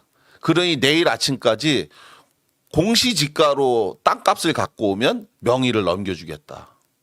그러니까 이 사람들 얼마나 좋았겠어요. 그러니까 그 통장 깨고 돈 만들어 갖고 야 이거 싼 값으로 우리가 소작하던 땅을 받을 수 있게 됐다고 돈을 줬는데 그런데 2주 후에 저희가 그걸 국가 기속을 하고 우리는 그걸 모르고 보냈는데 이게 이미 자기네들은 땅을 산 건데 자기네 땅을 국가 기속한다고 하는 통지가 왔으니 이분들은 얼마나 놀랬겠어요. 그래가지고 저희한테 전화가 온 거죠. 아 이거 우리가 땅 산 거다. 이래 가지고 우리가 샀는데 이거를 왜 국가 기속하냐. 근데 법상 2005년 12월 19일 날 국가기속 환수법, 국가 친일재산 환수법이 제정된 이후에 거래는 인정하지 않도록 돼 있었어요. 그러니까 저희는 그거를 국가기속을 하고 당신은 부당이득금 이거에 대한 청구 소송을 통해서 그 후손에게 받아라 이렇게 알려줬는데 그 과정에서 너무 절망하고 낙담한 어느 한 분이 목숨을 끊는 비극이 벌어졌고 이 사실을 저희가 뒤늦게 알고 법을 개정을 했어요. 그래서 먼저 우리가 그분에게 한 거를 우리가 그걸 돌려주고 우리가 그 사람을 그 후손을 대상으로 부당이득금 반환 청구 소송을 하는 형태로 법을 바꾸는 걸로 이렇게 했지만 결국 그분은 목숨을 잃었는데 너무 안타깝죠. 그렇죠. 그런데 이거보다 더 충격적이고 안타까운 사실은 바로 지금 말씀드리려고 하는 이 이야기입니다. 물 한 잔 마시고 시작하고요. 방송을 알아. 광고 듣습니다. 광고하면 책 얘기 한 번 더 하고. 자, 뭔 얘기냐면 정말 제가 우리 정 변호사님 아까 말씀하셨던 바로 친일행위의 대가로 여러분 제가 우리 정변하고 정철승 변호사님한테 늘 공감하고 같이 하는 얘기가 뭐냐면 도대체 친일행위의 대가로 우리가 어디서부터 어디까지 이 기속을 하는 게 맞을까요? 오늘 이야기가 바로 그 이야기를 하는 건데 바로 그 이야기의 대표적 사례가 바로 박필병이라고 생각하는 건데 박필병에게 우리가 그렇게 해서 다 158필지를 그렇게 해서 아픔과 누군가한테 상처도 주고 있을 수 없는 정말 이 방송을 어쩌면 그분의 가족이 들을 수도 있는데 다시 한번 진심으로 사과를 드리고 싶습니다. 저희가 좀 더 정교하게 그런 문제를 잘 살펴봤어야 되는데 너무 안이하게 해서 있을 수 없는 정말 비참하고 비극적인 그런 일을 겪게 된 거에 대해서 한 일원으로서 정말 사과를 드리고 그 자살한 분의 가족 이렇게 하는 얘기죠. 그렇죠. 그분에게 그리고 그러면서 차라리 그렇게라도 저희가 기속을 했어야 되는데 이 땅을 다 돌려준 거예요. 박필병 후손에게 다 돌려준 거예요. 그것도 아까 말씀드렸죠. 그 사람이 알고 있었던 건 130필지인데 우리가 정말 더 열심히 일해서 그 사람이 몰랐던 땅까지 찾아갔고 결국은 다 돌려줬다. 이런 일이 어떻게 가능할 수 있느냐. 박필병이라는 사람은 이 사람은 1941년도에 중추원 참의를 지낸 사람입니다. 중추원 참의가 지금으로 따지면 어떤 직위에 해당하냐면 국회의원에 해당하는 겁니다. 근데 당시에는 선거를 통해서 중추원 참의, 부참의 이런 걸 임명한 게 아니라 일제가 지명을 해갖고 이 사람에게 준 직위입니다. 총독부에서요. 예, 조선 총독부가 공을 세운 사람한테 중추원 참의라고 당시에 한 40명 정도인 걸로 알고 있는데 그렇게 해서 준 작인데 일제 공인 친일파들이죠. 그렇죠. 예. 그런데 이 사람에게 1941년도 친일행위의 대가라고 하는 그 친일행위는 박필병에게 1941년도에 중천 참의가 된 것이 친일행위가 된 거예요. 따라서 이때 당시에 만들어진 2005년도의 법에는 1941년도의 친일행위 이후에 45년 사이에 취득한 것만 친일재산으로 보는 대단히 잘못된 법을 만들어 놓은 거예요. 그러니까 그 전에 이미 친일 행적은 그 전에 했기 때문에 그 전부터 공로를 인정을 해서 일제에서는 자기를 줬을 거 아니에요. 그런데 말씀하신 것처럼 이 땅을 158필지를 확인해 보니까 재판을 통해서 확인해 보니 그 전에는 우리가 알고 있었지만 우리는 그렇게 해석 안 했던 거죠. 알고 보니까 이 땅 158필지는 전부 다 1937년도에 구입한 땅이었던 거예요. 그러니까 1941년도 친일행위라고 인정된 중추원 찬이 시절 이전에 취득한 것이니 이것은 친일행위의 대가로 볼 수 없다. 돌려줘라. 이렇게 판결이 나온 겁니다. 그런데 말씀하신 것처럼 우리 이득신 작가님 말씀하신 것처럼 지금도 여러분 국회의원 어느 당에 공천 받으시려고 하시면 오늘 갑자기 공천 주는 거 있습니까? 그 전부터 그 당에 가서 뭐라도 하고 돈도 내고 실제로 이 박필병이라고 하는 사람은 일제 친일의 국권을 찬탈하는 과정에서 크고 작은 공적을 굉장히 많이 세웠고 특히나 1939년도에는 안성경찰서에다가 고사 기관총을 사라고 해서 당시에 그 기관총을 사는 돈도 내고 또 뭐 하여간 굉장히 많은 그 친일 행위를 했었던 사람이고 그 공으로 1941년도에 그 중천 찬이가 된 건데 그런데 이런 것을 가지고 이전에 취득한 재산이라고 해서 그가 모르던 재산까지도 우리가 찾아서 돌려주는 어처구니 없는 일이 벌어진 거다. 그러니까 이제 처음에 설명드렸던 것처럼 그 친일 반민족 행위자들을 먼저 선정을 하고 그리고 이제 그 사람들의 재산이 후손들한테 이렇게 이제 상속된 것들을 친일 재산으로 국가 환수하는 방식으로 이루어졌는데 정부에서 그러니까 그 반민족 그 위원회에서 반민족 조사위원회에서 친일 반민족 행위자라고 선정한 사람들이 705명이에요. 그 사람들은 진짜 그 아주 죄질이 나쁜 그런 악질 친일파들이라고 볼 수 있거든요. 그 사람들은 그 해방 이후에 이제 저 반민특위가 제대로만 운영됐으면 전 그렇죠. 재산 몰수형에 처해질 수 있는 그럼, 사람이었어요. 뭐 재산만 몰수당하는 게 아니라 본인도 뭐 사형 무기징역의 그럼요. 중형을 받을 사람들이거든요. 그렇기 때문에 원래는 그런 700여 명의 진짜 대표적인 악질 친일파들은 전 재산을 몰수한다라는 그러한 원칙을 세워서 그 사람들의 재산들이 후손들한테 물려받은 사실만 확인되면은 그건 전부 국가환수 처분이 내려지는 게 맞고요. 그리고 또 그렇게 하더라도 그게 크게 후손들 입장에서 억울하거나 부당하다라고 말할 수 없는 게 뭐냐면 그런 친일파들은 해방 이후부터 언젠가는 자신들이 그 친일 반민족 행위로 인해서 그 처벌을 받고 재산을 몰수당할 거라는 걸 예상을 했습니다. 그래가지고 재산 가치가 있는 것들은 전부 다 빼돌렸어요.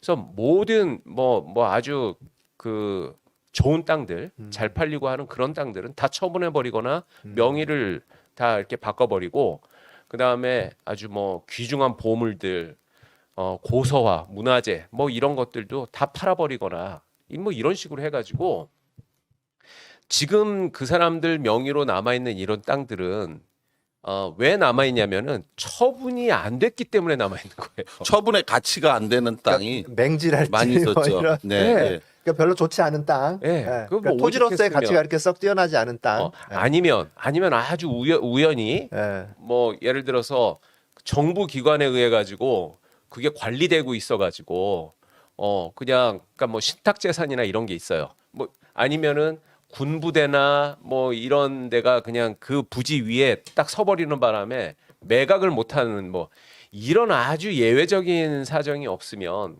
진짜 재산 가치 없는 예, 맞아요. 이런 땅들만 있기 때문에 그런 것들을 전부 다 몰수한다 하더라도 후손 입장에서 억울하다고 말할 수 없는 거거든요. 네. 저희가 했던 그 재산 조사 과정에서 말씀하신 것처럼 아주 그 소수의 한 4-5명 정도를 제외하고는 땅이 처분 가치가 없는 땅들이었어요. 그 예를 들어 이해승이나 박필병이나 뭐 이런 한 4-5명 정도는 그 4-5명 정도 중에 이해승을 제외하고 나머지는 어떤 경우였냐면 그 농사를 짓는 거 외에는 달리 다른 거를 하거나 할 생각이 없었던 사람들이었어요. 그래가지고 농지로 그냥 갖고 있었던 거였고 그 외 나머지 사람들은 지금 말씀하신 것처럼 개발하다가 짜투리 땅 길쭉하게 남은 땅이라든지 길쭉해서 뭘 지을 수도 없고 짓지도 못하거나 도로 형태로 가 있는 땅이라든지 뭐 이런 땅들 그리고 임야 대 임야에 그 조상이 묻혀 있는 그런 선산 개념의 이런 땅이라든지 이런 것들이었기 때문에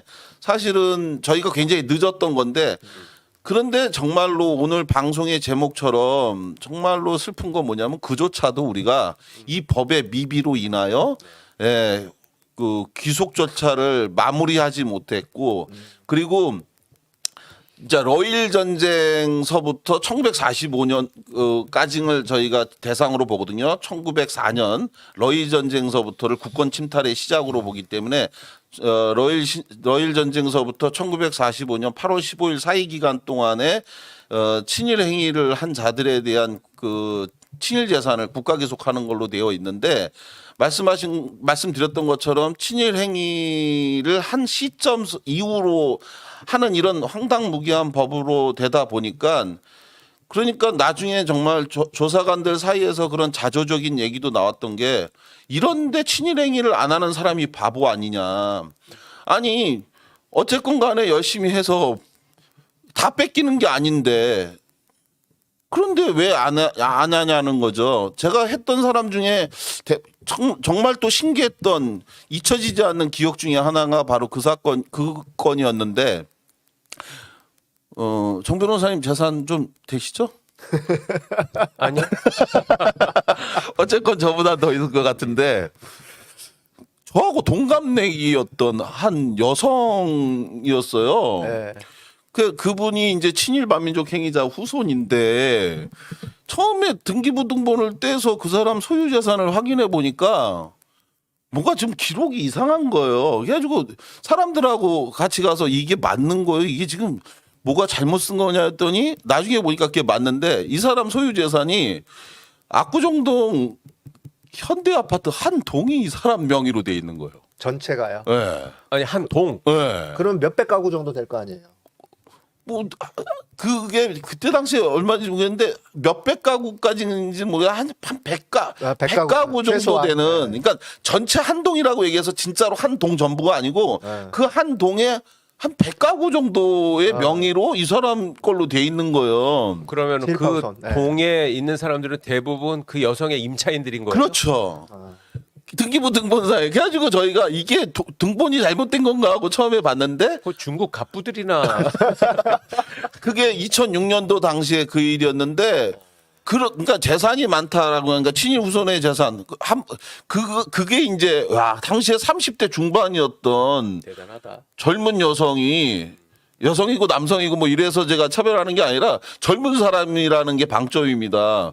근데 야 어떻게 압구정동 현대 아파트 이거 괜히 거기 사시는 분한테 또 오해인데 하여간 그게 너무 특이했던 기억이 하나가 있고 그 얼추 들어봐도 그것만 해도 한 수천억의 재산인데 그럴 것 같아요. 아유 그럼요. 수천억이에요. 지금은 뭐 어떻게 됐을까요? 어마어마 더 제가 이거 한 채당 뭐 그걸- 한 4-50억 예, 이상이니까. 팔 일도 없으니까 네. 그거를 지금도 갖고 있으면 정말 어마어마할 거고 또 하나의 기억은 저희가 친일 재산을 환수하면은 반드시 그걸 후손에게 통지해 주도록 되어 있는데 한 사람이 후손인 경우에는 저희가 아까 전에 박필병 사례처럼 알려줄 수 있는데 이제 방치되고 모르면서 넘어온 땅들이 있어요. 아까 말씀드린 것처럼 개발 중에 짜투리 땅으로 1평, 2평 정도 남아 있거나 아니면 제방 같은 데 있는 땅이니까 재산적 가치가 없어서 아무도 관심을 기울이지 않는 그런 땅들을 저희가 귀속을 하게 되면 그거는 후손의 후손을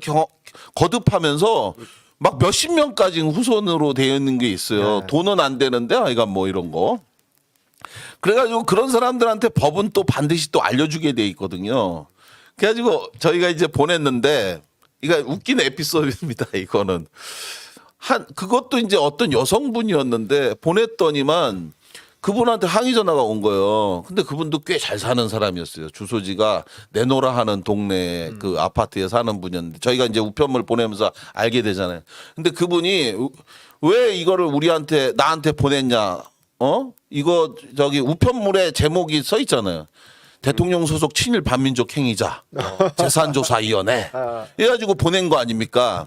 그러니까 이런 우편물 우리한테 등기 우편으로 보내니까 기분 나쁘다. 나는 그 재산에 관심 없고 얼마가 되든 상관없으니 다 기속하시되 나한테는 알리지 마라. 그러더라고요. 그래서 알았다. 그러면 우리가 그 보내지 않는데 나중에 왜 안 보냈냐고 따지지 마셔라. 하도 항의를 하니까. 근데 그리고 나서 얼마 있다가 다시 전화가 왔는데 욕을 하면서 전화를 하는 거예요. 막 육두 문자 써가면서 그게 어떻게 된 건가 했는데 저는 보내질 않았는데 나중에 이제 운영지원과에서 확인을 해보니까 저는 제가 담당자니까 이게 보내게 돼 있는데 저는 안 보냈거든요. 근데 나중에 운영지원과에서 그걸 다시 확인해 보면서 그게 가지 않았다고 생각하니까 또 보냈나 봐요. 아, 그런데 이제 이 사람이 집에 가서 보니까 웬 우편물이 그 등기가 왔다고 집에 부재 중이니까 우편물을 찾으러 우체국으로 오라고 하니까 이분은 그게 뭔지 모르니까 다른 우편물인 줄 알고 우체국까지 갔다는 거예요. 가갖고 화날만 하네. 그래가지고 우편물이 왔는데 이거 어디 있냐고 하니까 처음에 거기서 또 못 찾았나 봐요. 잘. 그래가지고 아니 빨리 찾아달라고 나 바쁘다고 어쩌고저쩌고 했는데 마침내 그 우편물을 누군가 찾은 겁니다. 그러면서 그 직원이 아 선생님 이거 대통령 소속 친일 반민족 행위자 개방신을 당했다고 이 하면서 항의 전화가 와갖고 했던 그런 기억도 예 잊을 수 없는 분 중에 한 분이었습니다. 네, 그 친일 재산 조사에 응한다, 응하지 않는다, 뭐 이런 용어를 이럴 수도 있나요? 그러니까 응하지 않을 경우, 친일 재산 조사에 응하지 않을 경우. 친일 재산에 응하지 않는다는 경우는 어쨌건 저희는 우편물을 보내로 되어 있으니까 우편물 보냈고 2주 내에 의견을 제시하라고 했는데 의견을 내지 않으면 응하지 않은 건데 네. 저희로서는 그냥 귀속하면 되는 거고요. 네. 근데 이제 사실은 제가 지금도 친일 반민족 행위자의 후손을 대한민국에서 가장 많이 만난 사람 중에 한 명이 저죠. 왜냐하면 많이 안 오실 것 같지만 의외로 많이 왔었습니다. 많이 와서 그분들이 와서 하는 얘기들을 들으면서 그러면서 제가 느꼈던 건 뭐냐면 친일 문제가 1945년도에 끝났고 청산되진 않았지만 그러나 지금은 없다라고 많은 사람들이 생각하는데 저는 제 경험을 통해 그렇지 않다. 친일은 지금도 살아있다. 저는 그렇게 이야기합니다. 왜냐? 그 후손들이요 와서 어떤 반응을 보일까요? 저희한테 사과를 한 분도 있나요 혹시? 없었습니다. 한 명도. 한 명도 없었어요. 한 명도 없었습니다. 뭐 한 수백 명은 만나셨을 거 아니에요. 그렇죠.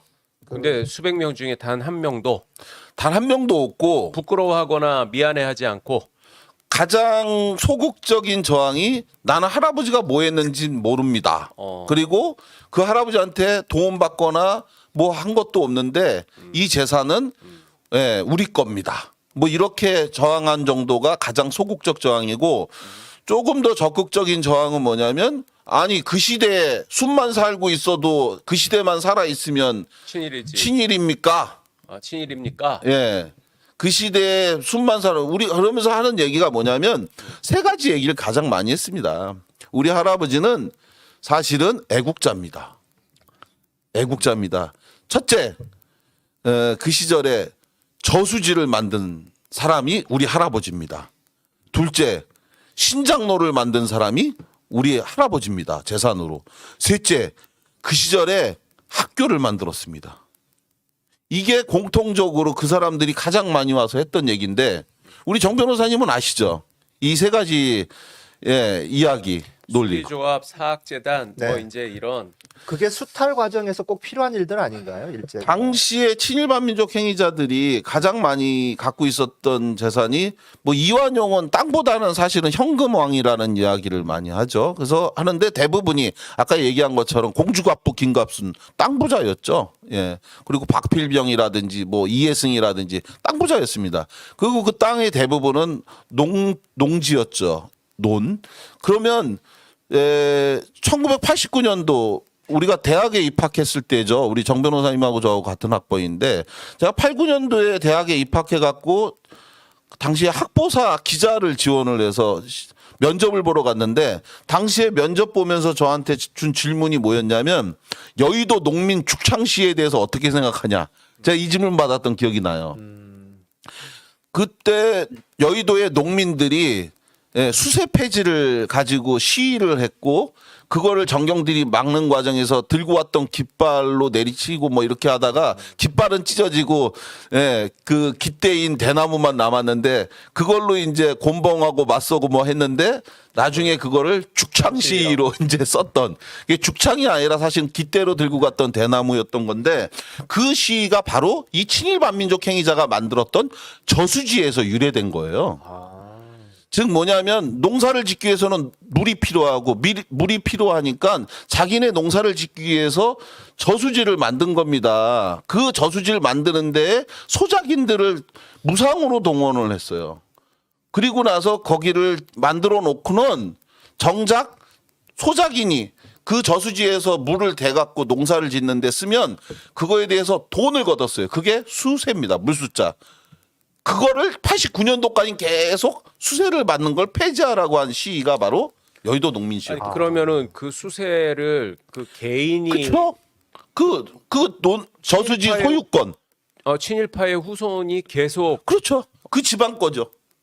그래요. 예, 그래서 그렇게 해서 만든 게 저수지인데 그것을 갖다가 우리 할아버지가 그 저수지를 만들어서 농민들에게 물을 댈 수 있게 했다. 이런 논리를 얘기하는데 이게 바로 그 유명한 소설 최명희 씨가 쓴 혼불. 네.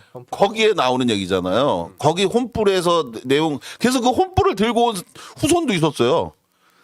그 자기 할아버지 얘기라고. 예, 거기에 실제로 나옵니다. 민아무개라고 하는 그 친일파가 있는데 청안부인이라고 하는 소설 혼불의 주인공이잖아요. 청안부인이 어느 날 그 저수지를 만들겠다고 하니까 그 조카가 아니 저수지를 뭐하러 만드냐고 하니까 거기서 그 전라북도에 사는 그 민아무개라고 하는 그 사람은 농민들에게 저수지를 만들어 갖고 하는데 나도 1년 농사를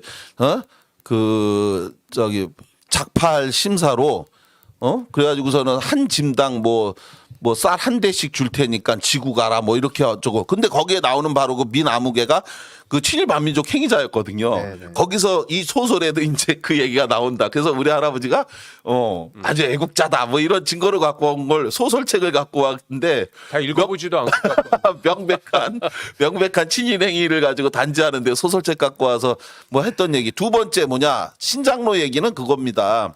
그렇게 해서 농사를 지어서 자기가 소출한 거에 대해서 목포항을 통해서 우리는 수탈로 얘기하는 그것을 일제 친일 반민족 행위자들은 수출이라고 얘기한 거잖아요. 그렇죠. 쌀을 싣고 나가기 위해서는 차가 다닐 수 있는 길이 필요했고 그러니까 신장로를 만들었던 거였고 마지막으로 세 번째 학교 지금 뭐 풍문여고니 희문고등학교니 이게 다 당시에 친일반민족 행위자가 만든 학교인데 당시에도 돈만 많다고 존경을 받거나 그리고 또 대물림하는 재산의 가치로서 세금 안 내고 하는 이거는 학교였던 거죠. 그래서 이거는 그런 의미에서 저수지 신장로 학교 얘기인데 이걸 가지고 와서 애국자라고 그렇게 얘기하고 뭐 주장했던 그러한 사례들이 저희가 만났던 친일 반민족 행위자들의 후손들 모습이었어요. 그래서 사실은 친일 문제가 과거형이고 이제 끝난 거고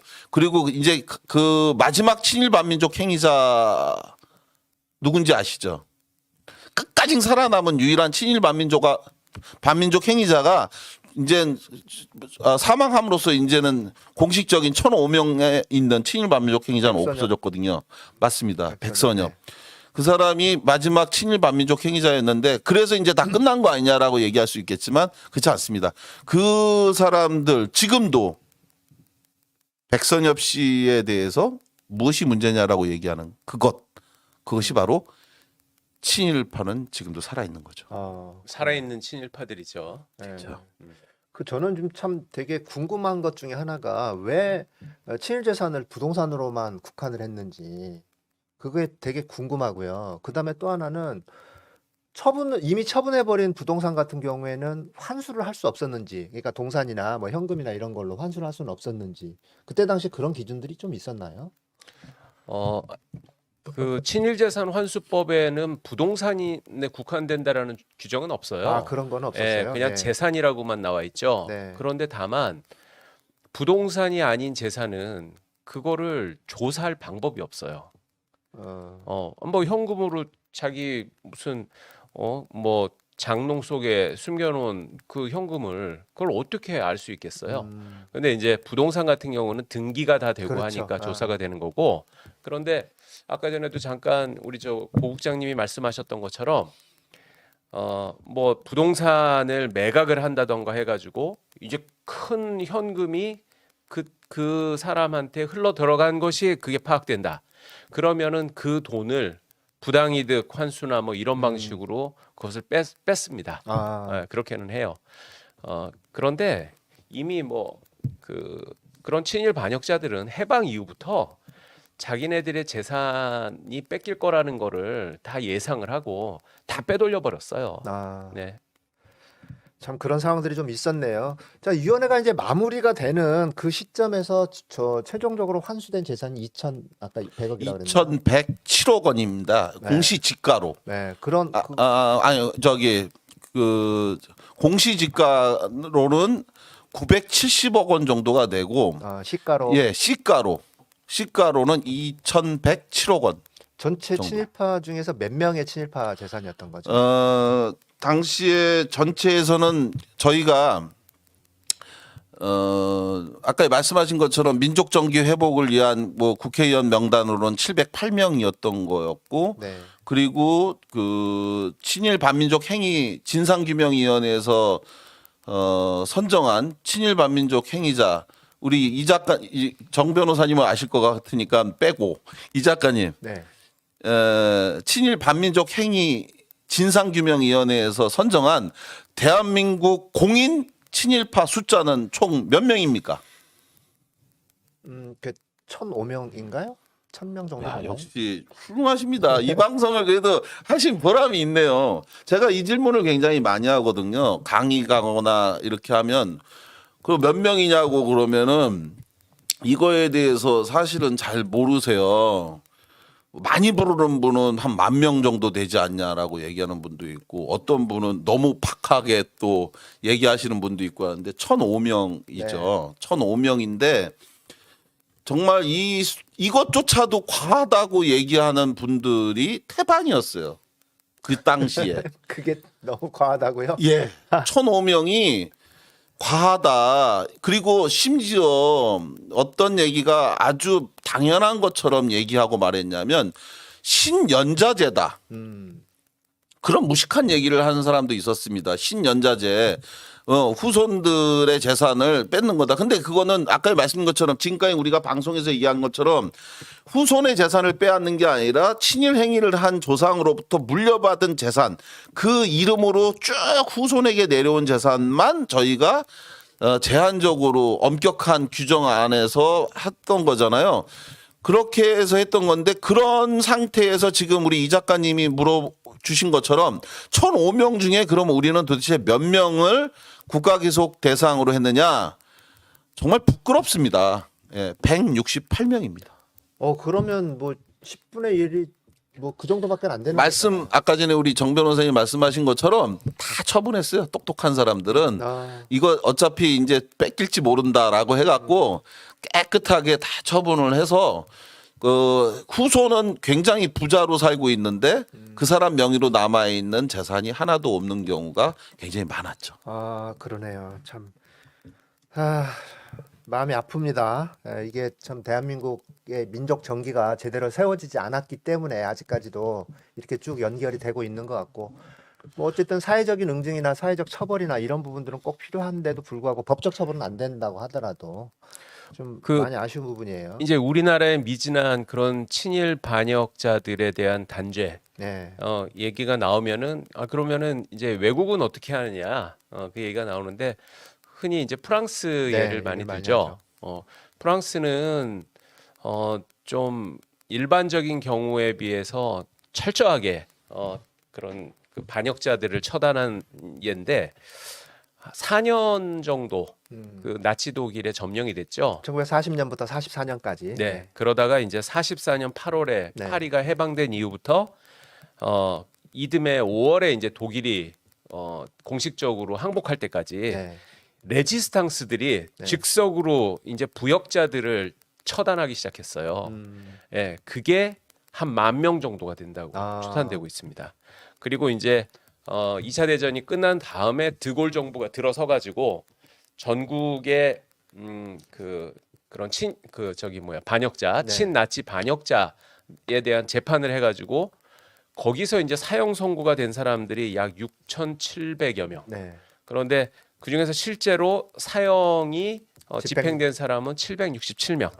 뭐 한 그렇다고 합니다. 나머지 이제 무기징역으로 감형되거나 뭐 20년으로 감형되거나 뭐 한 그렇죠. 게 이제 뭐 있더라고요. 감형되고 그랬을 네. 거고 사형 선고가 6,700여 명이기 때문에 뭐 무슨 뭐 저기 징역형이나 뭐 이런 사람까지 하면은 수만 명이 달할 거예요. 징역형 재산 몰수형 뭐 해가지고 한 4만 명 정도 된다라고 제가 그렇게 본 것 같은데 맞습니다. 예. 그러니까 조금씩 자료의 통계는 조금씩 다 다르더라고요. 어디에서 이제 얘기를 하느냐에 따라 조금 통계는 다른데 어쨌든 한 4만 명 이상의 그 나치 부역자들을 처단을 했는데 어쨌든 처벌을 했는데 대한민국은 단 한 명도 처벌하지 못했던 그런 아쉬운 과거가 있잖아요. 그러니까 프랑스 기준으로 만약에 우리가 해방 이후에 네. 그런 친일 반역자들 단죄를 했으면 아마 뭐 수십만 명 단위로 사형을 당하고 처형을 그랬겠죠. 당하고 그렇게 최소한 해야 되겠죠. 수만 명 단위로는 사형을 당했겠죠. 네. 네. 그렇게 해야 됩니다. 근데 이제 그걸 이제 못했던 거고 이게 이제 보고서가 어쨌든 이제 마무리가 된 상태에서는 보고서가 또 올라갔겠죠 청와대로. 그 이유는 또 그러니까 노무현 대통령 임기가 아니고 이명박 대통령으로 이제 임기가 이제 넘어간 거죠. 네, 대통령이. 그 에피소드 하나 더 말씀을 드리면 네. 저는 뭐 사실 그 경험을 통해서 이제 그 본 게 사실은 제가 거기서부터 이제 고민을 시작을 한 거기 때문에 기억 하나는 이거예요. 2006년에 시작을 해서 7년이 됐고 2007년 12월 달에 대통령 선거가 있었지 않습니까? 네. 그리고 2008년 2월 25일 날 이명박 정부가 이제 출범을 했는데 우리 꼬장꼬장 김창국 위원장님께서 예. 갑자기 2007년 12월 20일 그때 아마 12월 19일 날이 대통령 선거였던 것 같아요. 네. 12월 20일 날 갑자기 지금 현재 진행하고 있는 모든 사건의 조사를 중단하라고 하는 지시를 하셨습니다. 조사관들한테. 그 뜻밖이죠. 네, 갑자기 그럴 이유가 없는 거잖아요. 이게 대통령 직속 기관인데. 왜 그런 지시를 하셨냐면 지금 현재 하고 있는 사건은 다 중단하고 당시에가 한나라당이었거든요. 네. 한나라당 관련 그 국회의원들과 관련 있는 사건을 정권 바뀌기 전까지 그걸로 다시 완료하라고. 정권이 바뀌어 버리면은 그 사람들에 대해서는 조사가 사실상 어려워질 수 있으니까 그러니까 이명박 대통령 취임 전까지 그거 그쵸. 조사를 다 완료를 해라 뭐 그 얘기였나요? 예, 지금 하고 있는 사건 중단하고 대신 한나라당 당시 소속 국회의원 사건이 몇 건이 있었거든요. 그러니까 이 고장고장 이분께서 예, 정권이 바뀌면 하기가 어려울 수 있으니 예, 그 말씀을 언제 하셨다고요? 지시를? 12월 20일이요. 19일 날 대통령 선거하고 다음 날 이명박 당선되고 당선 결과가 나왔잖아요. 2007년. 2007년 12월 20일. 그래서 어떻게 됐습니까? 그래서 했죠. 저희가 그래서 예, 그래서요. 그러니까 2010년 저희가 아까 말씀 것처럼 4년간 조사를 하고 필요하면 2년 연장을 할 수 있도록 법안이 돼 있었는데 저희가 그 기간 사이에 정말 최선을 다해서 정말 바지 찢어지면서까지 산으로 들로 다니면서 예, 진짜 단 한 뼘의 땅이라도 찾기 위해서 정말 조사관들 애 많이 썼고 노력 많이 했습니다. 그리고 이것이 또 하나의 애국행위고 독립운동이라는 심정으로 절치부심 정말 많은 역할을 했는데 그런데 4년이라는 기간이 상당히 많은 것 같지만 60년 동안 이것이 정리되지 않은 상태에서 조사를 하다 보니까 여러 가지 사례와 예상하지 못했던 일들이 많은데 말씀드렸던 것처럼 맑은 날은 나타났다가 비가 오면 사라지는 땅 같은 이런 거 예, 저수지 안에 있는 그 모래톱으로 돼 있는 땅 같은 것도 있었던 그런 것도 굉장히 많이 있었고 땅을 찾아서 가다 보니까 DMZ 안에 땅이 들어가 있어 갖고 예, 그래가지고 휴전선 안에 예, 남방 북방 한계선 2km 4km 사이에 있는 그런 땅들도 있었거든요. 그래서 그런 사례들도 있었고 해갖고 저희가 조사하고 이렇게 하는데 나중에 가서 2010년도에 조사하면서 이런 경우도 또 많았었습니다. 친일 반민족 행위자의 땅인데 전혀 엉뚱한 제3자의 땅으로 가 있는 경우도 왕왕 있었는데 그러면 이제 정상적으로 소유권이 이전돼 갖고 된 걸로 생각하잖아요. 근데 알고 보니까 이게 또 브로커 장난들이 또 많았더라고요. 그러니까 친일 반민족 행위자인데 그 후손들이 다 미국이나 이런 데로 또 국적을 변경하고 간 후손들도 꽤 있었습니다. 예, 이게 독립됐으니까 이제 우리 여기서는 못 산다. 보복당할 수 있다 이렇게 생각했는지 다 일본으로 귀화하고. 귀화한 그래가지고 후손이 없는 저는 그런 사람들은 이해가 돼요. 차라리 네, 차라리 양심적이지. 차라리 그런데 그렇게 해서 남아 있는 땅을 몇 번의 특별조치법이라고 해갖고 그 인후 보증인을 세우면 이 사람이 이게 이 사람 땅입니다. 등기가 없지만 이 사람이 10년, 20년, 30년 이렇게 붙였기 때문에 이렇게 해서 사기꾼들이 개입을 해갖고 땅을 엉뚱한 사람이 소유권인 것처럼 해서 돈을 몇백만 원씩 받고 10년에 한 번씩 특별조치법으로 해갖고 그죠? 그래가지고서는 그거 명의를 넘겨줬는데 그런 땅도 저희가 많이 또 환수도 하고 이렇게 했는데 그런데 4년이 마침내 됐고 저희가 이 땅에 대해서 한 번씩 아무리 열심히 최선을 다해 검증을 했지만 이것이 정말로 제대로 한 건의 땅도 누락 없이 제대로 했는지 저희가 한 번쯤 또 크로스 체크도 좀 해보고 특히나 의외였어요. 일본인 명의로 돼 있는 땅이 굉장히 많이 있었어요. 충무로 같은 데 있잖아요. 명동, 충무로 특히 이런 데에 예, 그 네 글자로 돼 있는 무슨 랑으로 끝나는 이런 그 친일 그러니까 일본인 명의로 그러니까 일본인이 소유하고 있다가 그러고 그냥 귀국을 했는데 여전히 일본인 명의로 남아 있는 땅들도 많이 있는데 이런 것도 다 국가 귀속 대상이었거든요. 그렇죠. 그런데 이거에 대해서 저희가 이걸 제대로 다 시간상 친일 반민족 행위자를 확인하느냐고 일본인 명의 것도 다 저희가 확인을 못해서 연장을 좀 해달라고 했는데 아무리 봐도 2년은 안 해줄 것 같은 거예요. 네. 2년을 법으로 연장할 수 있지만 그래서 당시 우리 꼬장꼬장 김창국 위원장님께서 2년을 다 요구하진 않겠다. 그래서 한 6개월만 연장을 좀 해달라. 허락해달라. 그러면 그 기간 사이에 일본인 명의의 땅을 우리가 최대한 확인해서 완결해갖고 업무를 마치겠다라고까지 사실은 어떻게 보면 굴욕적 제안이라고 네. 할 수 있죠. 그렇게 해갖고 했는데 그조차도 거부당했습니다. 그래요. 됐으니까 네. 문 닫고 끝내라. 그 이명박 정부에서요. 예. 저는 자꾸 이명박이랑 이등박문이 자꾸 헷갈리는데 한자로는 더군다나.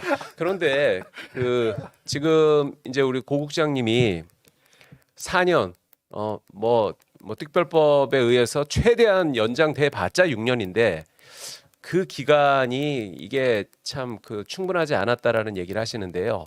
그게 실질적으로도 참 충분하지 않았다라는 게 지금 확인되고 있어요. 그게 뭐냐면 광복회에서 지금 현재 광복회가 직접 그런 친일 네. 반역자들의 땅이나 일본인 재산들을 지금 계속 찾고 있는데 그렇죠. 근래 지금 찾은 땅이 그렇게 해서 찾은 땅이 뭐 광복회는 뭐 전문가들도 아니고 그냥 뭐 몇 명 보내가지고 이렇게 하고 있는데도 약 공시지가로 한 780억 정도에 해당되는 땅을 광복회가 와. 발견해냈고요. 오, 그다음에 대단하네요. 일본인 명의 재산 한 100억이 넘는 것도 찾아냈고 오, 진짜 재밌는 건 뭐냐면 일제강점기 때 일본 놈들이 이제 우리 국민 재산을 약탈해 가지고 이거를 금괴로 바꿔서 그거를 한 2톤 정도의 금괴로 바꾼 다음에 예. 익산에 예. 일본인 농장 요즘 이슈가 되고 네, 있는. 지하에 어. 그 금괴를 감춰놨다라는 사실을 밝혀냈어요. 그래. 그래요. 네. 오. 그래서 지금 그거를 발굴을 하려고 관계 행정부처에다가 뭐 신고도 하고 지금 그러고 있어요. 그래요. 사실 재밌는 보물섬 얘기. 보물섬이네 진짜. 그러니까 이제 친일 반민족 뭐 무슨 규명위원회나 아니면 친일재산 환수위원회는 조사위원회는 그것은 상설기관화 시키는 게 맞아요. 맞습니다. 예. 맞습니다. 아니면 법무부에서 어떤 과를 정해가지고 계속 쭉 하게 하든가. 네. 아까 전에 제가 친일재산 환수법을 개정하려고 했는데 그게 개정 과정에서 이상하게 왜곡이 돼 버려갖고부터 나쁜 법이 됐다고 말씀드렸잖아요. 그 개정안 중에 친일재산 조사위원회의 업무를 법무부가 이관받아가지고 네. 계속 하게 하는 내용의 부칙안이 있었는데 이게 국회에서 개정 과정에서 그 부칙이 삭제돼 버려요. 네. 그게 국회의 담당 뭐 입법조사처의 뭐 전문가라는 자가 그냥 그런 식으로 뭐 문제가 있어서 뭐 고쳤다 하면서 그냥 더 이상 법무부가 친일재산 환수 업무를 할 수 없도록 계약해 버립니다. 저는 그 담당 입법조사처 소속 전문위원이라는 사람인데 저는 그자가 왜 그런 짓을 했는지 그 배우를 수사해 봐야 된다라고 생각해요. 네. 자, 네. 오늘 참 좋은 얘기 너무 감사합니다. 오늘 좋은 얘기는 아니에요. 좋은 얘기는 아픈 얘기는 얘기고 아닌데 네. 아픈 얘기, 가슴 아픈 얘기지만 우리가 꼭 알아야 될 얘기인 거죠. 그러면 국민들이 네. 다 알아야 합니다. 모든 국민들이 잘 알아야 되는 얘기인데 우리 이 방송을 참 얼마나 많은 분들이 보실 줄 모르겠습니다만 저는 최소한 10만 명 이상은 좀 봐야 된다고 생각을 합니다. 방송 끝낼 건가요?